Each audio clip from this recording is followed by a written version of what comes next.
আমি এখন কুমোরটুলি পারবো। এইটা মাঝের গলি যেখান দিয়ে আমি যাচ্ছি।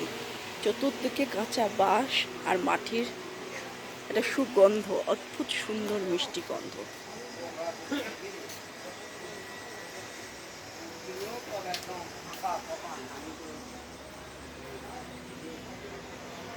বড় ঠাকুর থেকে একদম ক্ষুদ্র ছোট্ট দুর্গা ঠাকুর, সমস্ত কিছু আছে।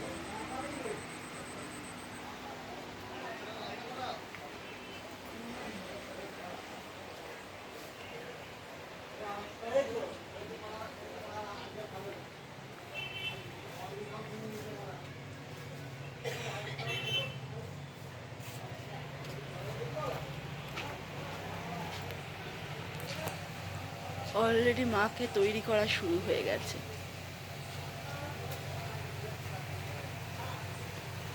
আমি জাস্ট এক ঝলক গলিটা দেখাচ্ছি।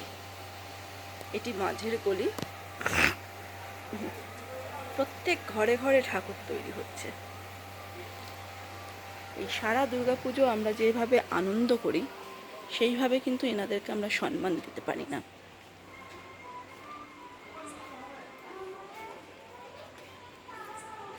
কি বলছে? কি গো, কি বলছে?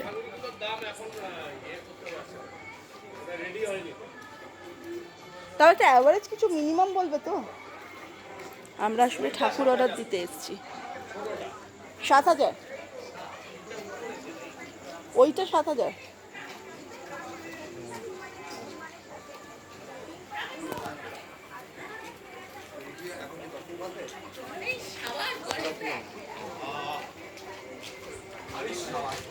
এসব ভেতর দিয়ে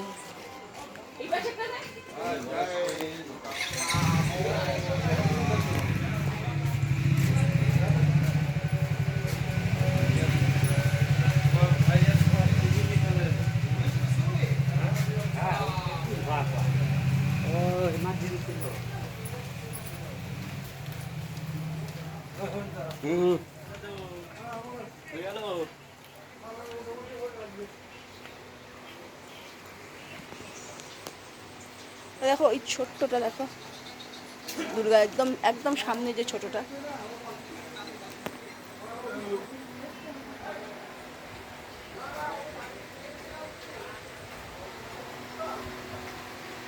জিজ্ঞেস করো না রেটটা।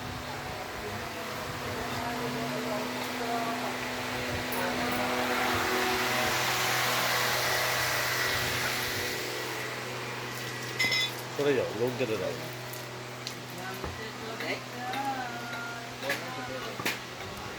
চাল চিত্রের তৈরি কাজ করছে। এটাও তো জিজ্ঞেস করতে পারি যে বাবলু পাল। দাদা, এই যে এইরকম রেঞ্জে কিরকম রেঞ্জ? এই ঠাকুরগুলো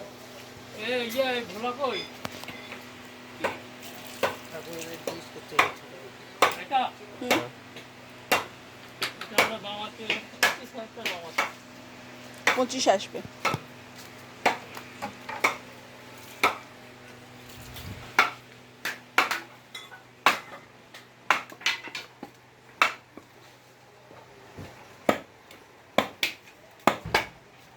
খুব সহজ নয় ঠাকুর বানানোর কাজ।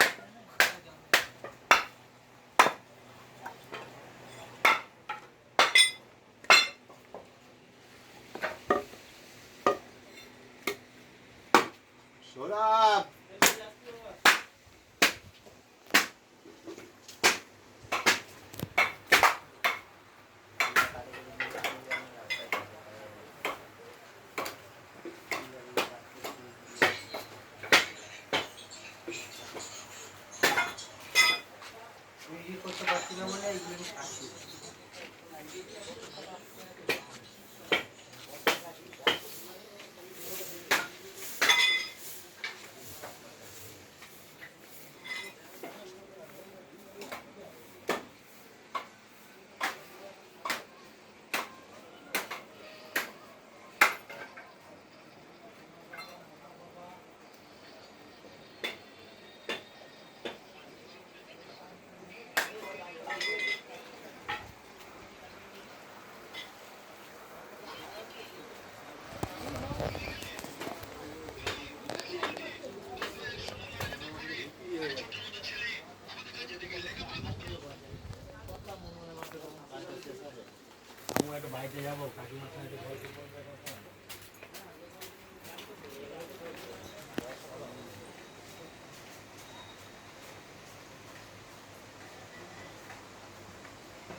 ওই একতাল মাটিকে এই রূপ দেওয়া খুব একটা সহজ কাজ নয়।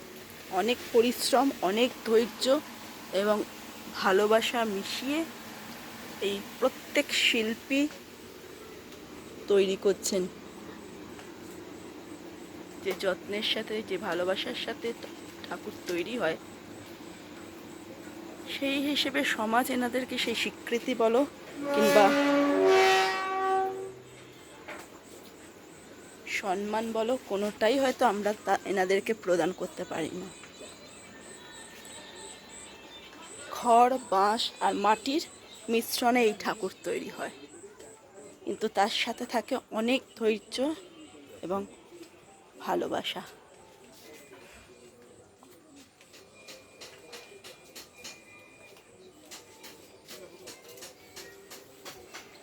তবে পরিপূর্ণতা পায়।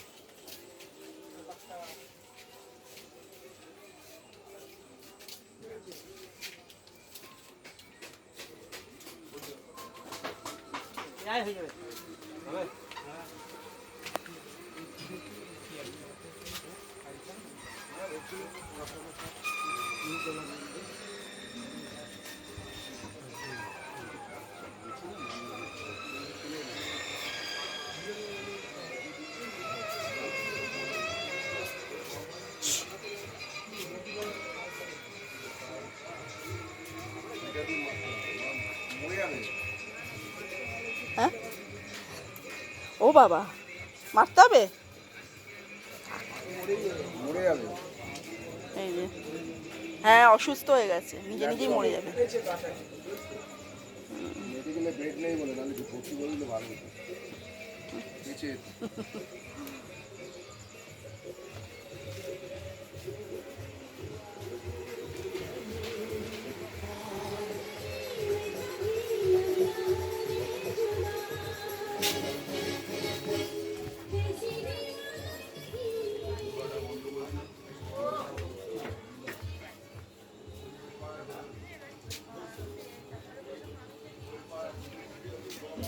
সামনেই গণেশ পুজো, গণেশ ঠাকুর তৈরি হচ্ছে।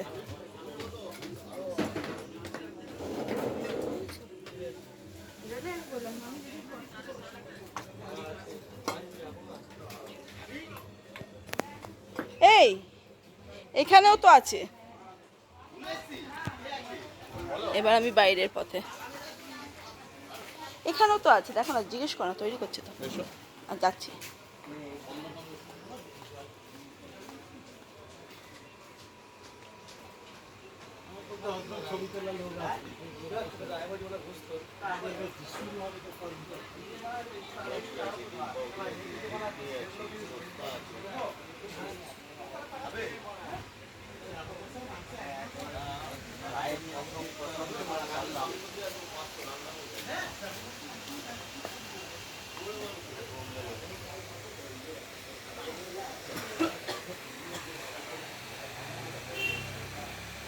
তো ভিডিওটা কেমন লাগলো আমাকে একটু জানিও, আর তোমরা কমেন্ট করো।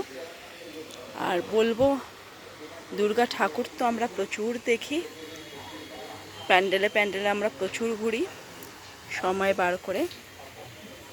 এই সমস্ত শিল্পীদের শিল্পকর্ম কিভাবে তৈরি হচ্ছে, কতটা পরিশ্রমের সাথে, কতটা ভালোবাসার সাথে একতাল মাটিকে এরকম সুন্দর রূপ দেওয়া যায় খড় আর বাঁশের সাহায্যে, সেটা পারলে একবার ঘুরে যেও।